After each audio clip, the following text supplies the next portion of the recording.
This story is titled, My Family Abandoned Me for My Golden Sister's Success. Now she's begging for my help. Hey everyone, we spend so much time finding these stories for you. If you enjoy the content, please hit that subscribe button. It means the world and helps keep this journey going strong. Let's grow together. Now let's start the video.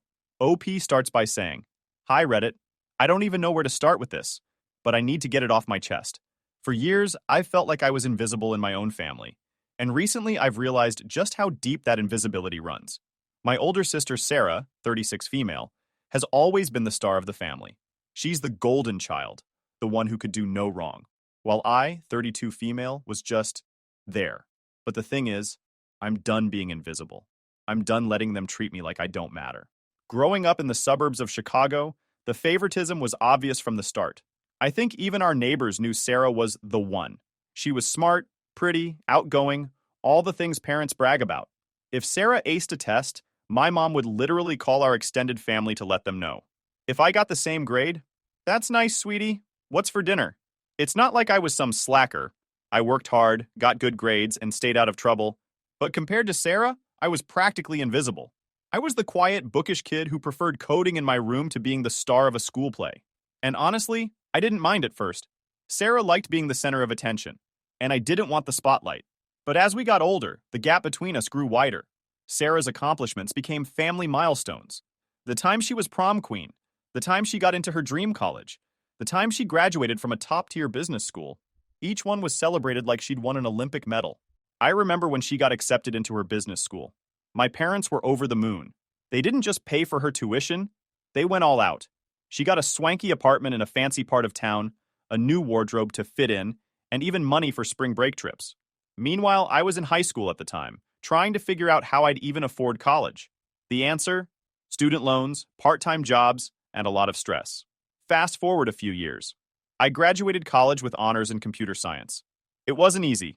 I juggled 2 part-time jobs, took out loans, and basically ran on caffeine and stress for 4 years.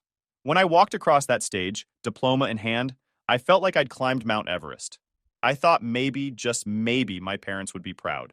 Instead, my mom said, That's nice, honey. Did you see the photos from Sarah's graduation? Isn't she stunning in that dress? Yeah, that's my life. For a while, I tried to convince myself that it didn't matter. I had a decent job as a project manager at a digital company, and I was making enough to pay my bills. But I wanted more. I wanted to climb the ladder, maybe even start my own company one day. That's when I decided to apply for an MBA program. It wasn't just any program, it was at one of the best schools in the country. I knew it would be a game changer for my career, but there was one big hurdle: the cost. Tuition was 6 figures. 6. I knew I couldn't afford it on my own, so I did something I never thought I'd do. I asked my parents for help. Let me set the scene.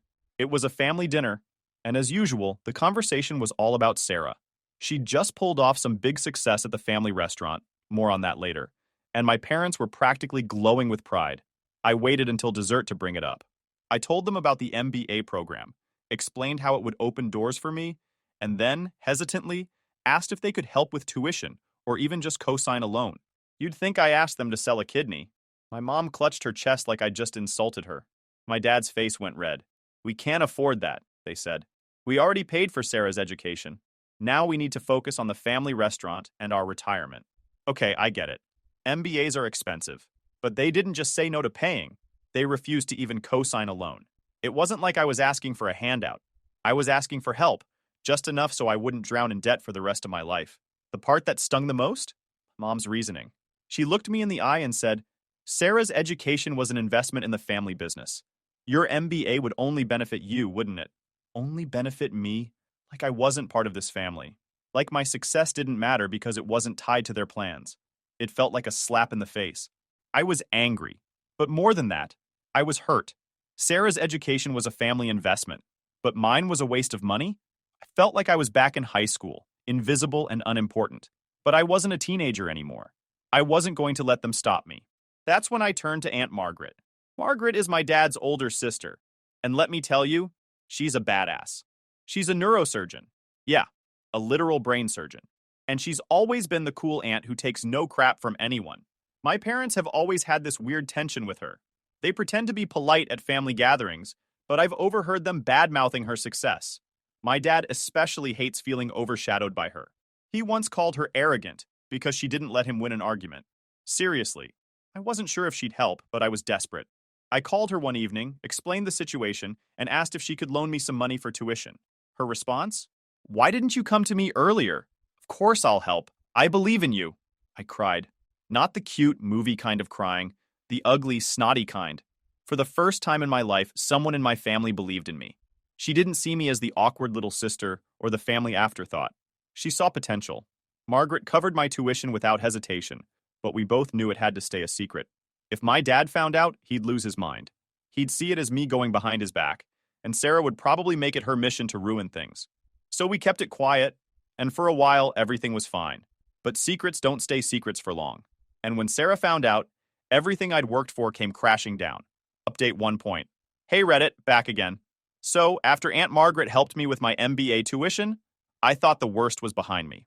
My plan was to keep my head down, finish school, and prove to myself, and maybe a little to my family, that I was worth something. For a while, things were calm. Too calm in hindsight. I should have known it wouldn't last. I still don't know exactly how Sarah found out about the arrangement with Aunt Margaret. Maybe she overheard something. Maybe she snooped through my emails. Not a stretch. She was always the type to read over your shoulder when you were on your phone. Either way, she found out. And in true Sarah fashion, she didn't just confront me or talk to me like a normal person. Oh no, she went full nuclear. The night everything went down, I was coming home after a long day at work. I'd been busting my ass trying to keep up with my job while prepping for my MBA orientation. I was feeling good, excited even. For once, it felt like my life was moving in the right direction. As soon as I walked in the door, though, I knew something was wrong. The house was silent. Not the peaceful kind of quiet, but the tense, heavy kind. The air felt off, like the calm before a storm. My heart sank, but I tried to push the feeling aside. Maybe they're just tired, I told myself. Yeah, no. When I stepped into the living room, my blood ran cold. All my stuff, my books, my clothes, my bedding, was packed into boxes, just sitting there, like a giant neon sign saying you don't belong here anymore. I stared at the boxes, trying to process what I was seeing. Was this some kind of prank? Did I forget we were moving or something? Then I noticed Sarah. She was standing off to the side, arms crossed, with this smug, satisfied look on her face. My parents were sitting on the couch, their expressions a mix of anger and disappointment. "What's going on?" I asked, my voice shaky. My dad didn't waste any time. He grabbed a stack of papers from the coffee table and threw them at me. "Explain this," he demanded. Confused, I picked up the papers and started flipping through them. At first, I didn't understand what I was looking at. Then it hit me. They were emails, fake emails, between me and Aunt Margaret. They made it look like I'd betrayed the family. According to these emails, I'd sold the family restaurant's trade secrets to Aunt Margaret in exchange for her paying my tuition. Recipes, supplier details, financial records, it was all there. I felt like I'd been punched in the stomach. The emails were completely fabricated. I'd never even seen half the stuff they were accusing me of sharing. And honestly, I didn't even have access to most of it. But you know who did? Sarah. It was obvious she doctored these emails. I mean, come on. She was the one working at the restaurant, not me. She had access to all the sensitive information. But my parents didn't care. They didn't even question it. Sarah handed them proof, and that was all they needed. "This isn't real," I stammered. "These emails, they're fake. I didn't do this." My mom was crying, and my dad looked like he was about to explode. "We trusted you," he said, his voice shaking with anger. "How could you betray us like this?" I tried to explain, but they wouldn't listen. I begged them to look closer, to see the obvious signs that the emails were forged. But they didn't care. Sarah stood there, silent but smug, her arms still crossed. She didn't have to say a word. Her face said it all. She'd won. "Pack your things and leave," my dad said, his voice cold and final. "We won't have a traitor in this house." I looked at my mom, hoping, praying she'd stand up for me. But she just sat there, tears streaming down her face, shaking her head. She couldn't even look at me. Sarah, meanwhile, didn't bother hiding her satisfaction. She didn't just want me gone. She wanted me erased. That was it. My own family, the people who were supposed to love and support me, were throwing me out based on a pack of lies. I didn't know what to do. Part of me wanted to scream, to fight, to make them see the truth. But another part of me knew it was pointless. They'd made up their minds. In their eyes, I was guilty, and nothing I said would change that. So I packed my car with the few boxes of belongings I had left. As I loaded up the last box, I noticed the neighbors peeking through their windows. They were probably wondering what kind of drama was going down. I felt humiliated, betrayed, and completely alone. Once I was in my car, I did the only thing I could think of. I called Aunt Margaret. I was crying so hard, I could barely get the words out. I told her everything. How Sarah had found out, how she'd forged the emails, how my parents had kicked me out without even giving me a chance to defend myself. "Come to my place," Margaret said, her voice calm but firm. "Right now. We'll figure this out together." I drove to her apartment that night, tears blurring my vision the whole way. When I got there, she hugged me so tightly, I thought I might break. For the first time that night, I felt safe. Like maybe, just maybe, I wasn't completely alone. The next few days were a blur. Margaret offered me a place to stay and assured me she'd still cover my tuition. She didn't care what my parents or Sarah thought. "You have potential," she told me, "and I'm not letting their pettiness get in the way of your future." I tried to focus on preparing for my MBA program, but the memory of that night haunted me. I couldn't stop replaying it in my head. My parents' angry faces, Sarah's smug smile, my mom's tears. It felt like a bad dream I couldn't wake up from. Part of me wanted to fight back. I knew I could prove the emails were fake if I dug deep enough, but another part of me was so tired. Tired of trying to earn my family's approval. Tired of being treated like I didn't matter. Maybe it was time to let go. Margaret was my rock during those weeks. She kept reminding me that this was a chance to start fresh, to build a life on my terms. "Sometimes," she said, "the best thing you can do is walk away." And she was right. It was time to stop chasing their approval. It was time to focus on myself. Update 2.0. Hey Reddit, I'm back. Writing this feels therapeutic, but also surreal. After being kicked out of my parents' house, I stayed with Aunt Margaret, trying to piece my life back together. It was hard. Really hard. I was heartbroken, angry, and honestly, a little lost.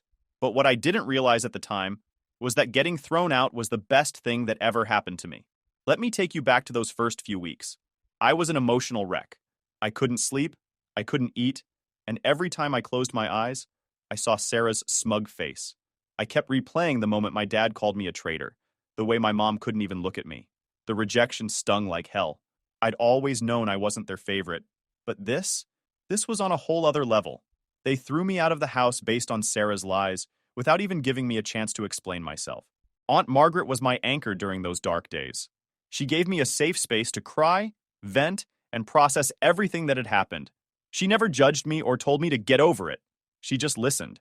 She reminded me over and over that I wasn't the problem. "They've been blinded by favoritism for so long they can't see what they're losing," she said. "But you don't need their approval to succeed." I clung to her words like a lifeline. She was right. For the first time in my life, I didn't have to live in Sarah's shadow. I didn't have to measure myself against their impossible expectations. I was free. But being free came with its own challenges. I still had to figure out how to navigate my MBA program while dealing with the emotional fallout. Classes started a few weeks after I moved in with Aunt Margaret, and I threw myself into them like my life depended on it. Honestly, it kind of did. I needed to prove to myself that I was capable, that I wasn't the failure my family had always made me feel like. The MBA program was intense. The workload was heavy, the competition was fierce, and the expectations were sky high. But you know what? I thrived. For the first time, I was surrounded by people who valued my skills and ideas. My professors saw potential in me, my classmates respected me, and I started to believe in myself in a way I never had before. It wasn't easy, though. There were days when the weight of everything felt unbearable.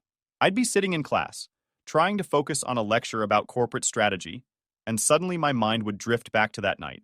The boxes, the fake emails, my dad's cold voice telling me to leave. I'd have to excuse myself and hide in the bathroom until the tears stopped. But every time I felt like giving up, I thought about Aunt Margaret. She'd invested so much in me, not just financially, but emotionally. I couldn't let her down. More importantly, I couldn't let myself down. So I worked harder than I ever had in my life. I stayed up late studying, volunteered for every group project, and networked like crazy. I learned to trust my instincts and speak up in class discussions. Slowly but surely, I started to rebuild my confidence. By the time I graduated, I wasn't just surviving, I was thriving. Graduating at the top of my class felt like a victory, not just over the program, but over everything my family had put me through. For once, I didn't feel like the awkward, forgotten sister. I felt like me, capable, strong. Worthy. After graduation, I landed a job at a prestigious consulting firm. It was everything I'd ever dreamed of.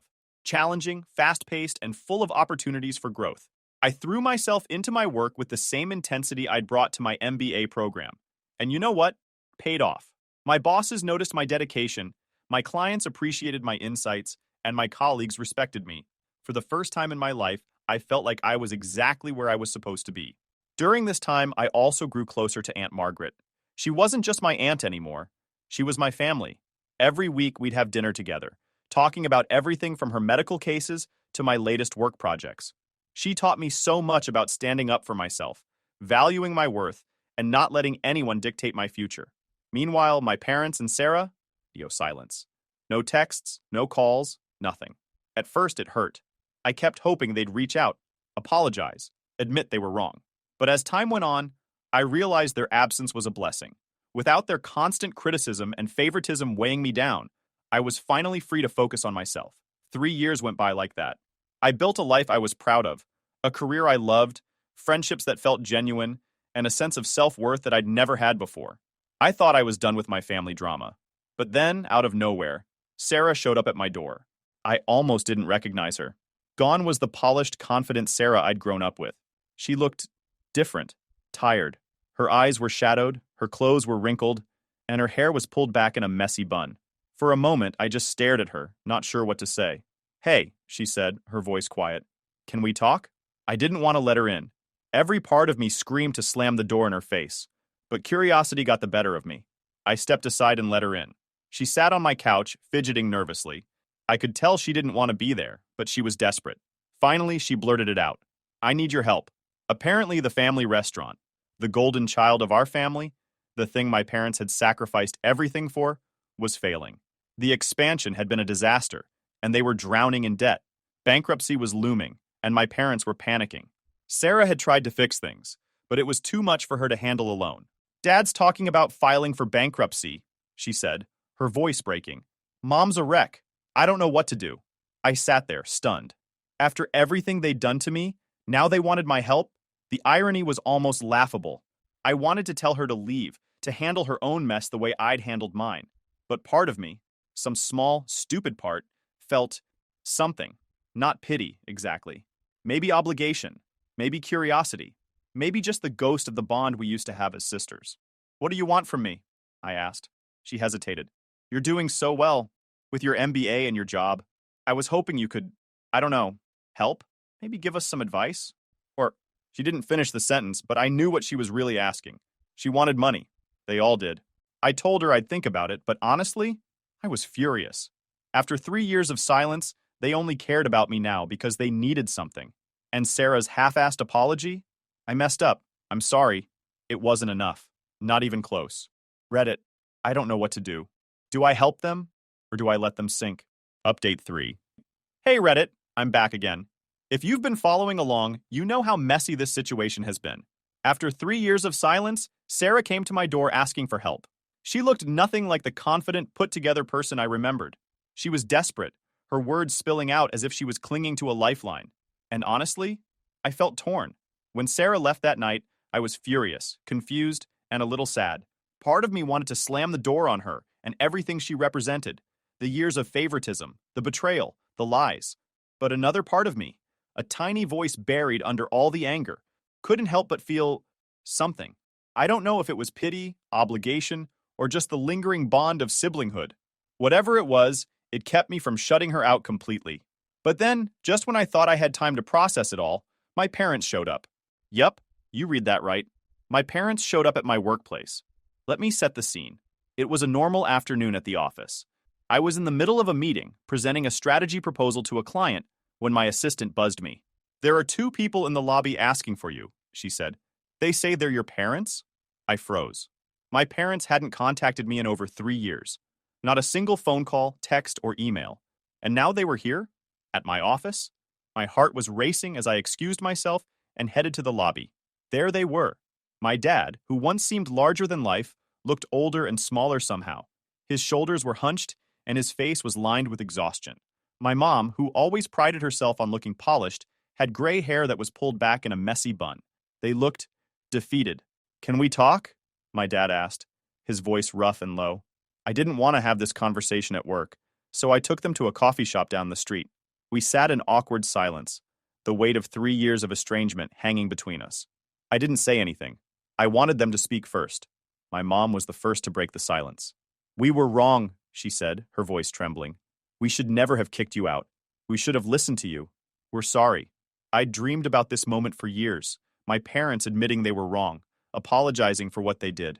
But now that it was happening, I felt nothing.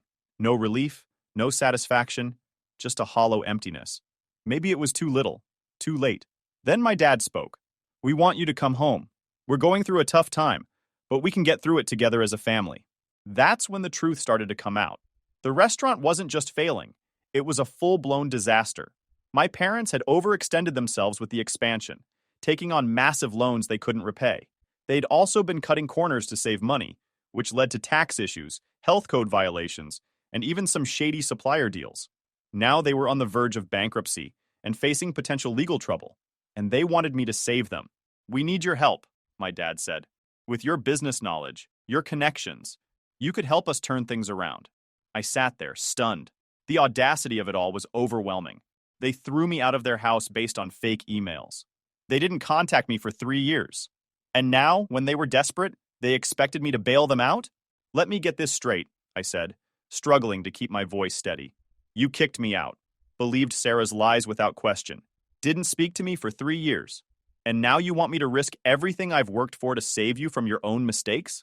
My mom reached across the table to grab my hand, tears streaming down her face. We know we don't deserve your help, she said, but we're family. Families stick together. That word, family, hit me like a punch to the gut. For years, I'd been chasing their approval, trying to be part of this family that never saw me as enough. And now they were using it as a bargaining chip? I took a deep breath. I'm sorry, I said, surprising myself with how calm I sounded. But I can't help you. You're asking me to risk my career, my reputation, and everything I've built for myself. I won't do it. The look on their faces was a mix of shock and anger. My dad's voice rose. After everything we've done for you, this is how you repay us? I couldn't help but laugh, bitter and cold. What have you done for me? Denied me support for my education while paying for Sarah's? Threw me out of the house based on fake evidence? Ignored me for 3 years? You haven't done anything for me. My mom was sobbing openly now, but I didn't feel guilty. Not anymore. I stood up and grabbed my bag. I'm sorry you're in this situation, I said, looking them both in the eye. But this is the result of your own choices. I can't save you. As I walked away, my dad shouted after me, You'll regret this. You're abandoning your family. I stopped and turned back. You abandoned me first, I said, my voice steady. Now you'll have to live with that. That night, I thought long and hard about everything. Walking away from my parents felt like closure, but it wasn't enough. They weren't just failing financially. They were breaking the law. If they kept going, more people could get hurt, whether it was employees losing their jobs or customers eating at an unsafe restaurant. So I made the hardest decision of my life. I reported them.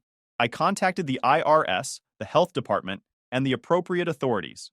I gave them all the information I knew, making it clear that I wasn't involved in their operations. It wasn't an easy choice. Part of me felt like I was betraying them, but another part of me knew it was the right thing to do. The fallout was swift. The restaurant was shut down pending investigation, and my parents and Sarah were facing serious legal consequences. Sarah called me, screaming and crying, accusing me of ruining the family. My parents left voicemails alternating between begging for help and threatening legal action. But I didn't back down. Aunt Margaret was my rock through it all. She reminded me that doing the right thing isn't always easy, but it's necessary. You didn't ruin the family, she said. They did that to themselves. As of now, the investigation is ongoing. My parents' world is crumbling, and Sarah is scrambling to pick up the pieces. But me? I'm finally free. Free from their manipulation, their favoritism, and their toxicity. I've built a life I'm proud of, a career I love, friendships that are genuine, and a sense of self-worth that doesn't rely on their approval. Thank you, Reddit, for listening, supporting, and helping me through this journey. Your kindness and advice have meant more to me than I can put into words.